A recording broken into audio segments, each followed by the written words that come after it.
Muhammad bin Muhammad bin Ahmad bin Muhammad bin Muhammad bin Ahmad bin Muhammad bin Ahmad disebut hingga Al-Quran di lahir.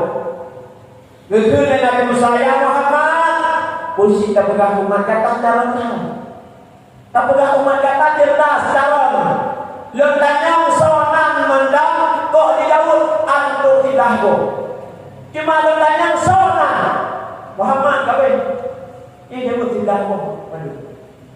Ya, sehingga kemudian Nabi Musa, ya Rasulullah, ini ya Rasulullah, berikanlah izin kepadaku ya Rasulullah, aku ingin menjawab pertanyaan jawaban terhadap Nabi Allah Musa.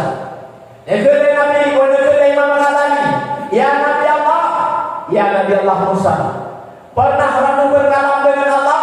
Pernah. Aku mungkin tersinar? Pernah. Ya.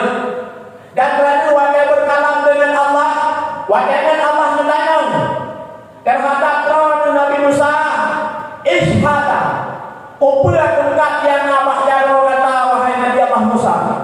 Bahkan Rasul Musa menjawab dengan tungkatnya dia mujizat bisa berupa kulir dan dibelah laut, nyepah Fir'aun dan cukup jahit jawaban Rasul yang cukup panjang. Katanya oleh Allah Ta'ala, upaya tungkat kata wahai Musa.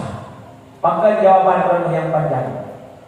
Jawab Nabi Musa, karena Allah yang merupakan satu zat, yang merupakan satu Tuhan yang kita sembah, yang menciptakan segala-galanya, dan yang kamu rindu dan cinta, ingin mendapatkan kecintaan lama-lama berkalam dengan Allah, sehingga jawaban yang panjang. Maka trek jawaban yang karena rindu dan ingin trek berpok dengan Allah, mungkin tersinar mengulangi Nabi Musa. Jawab dia mengatakan, bagaimana dengan kami?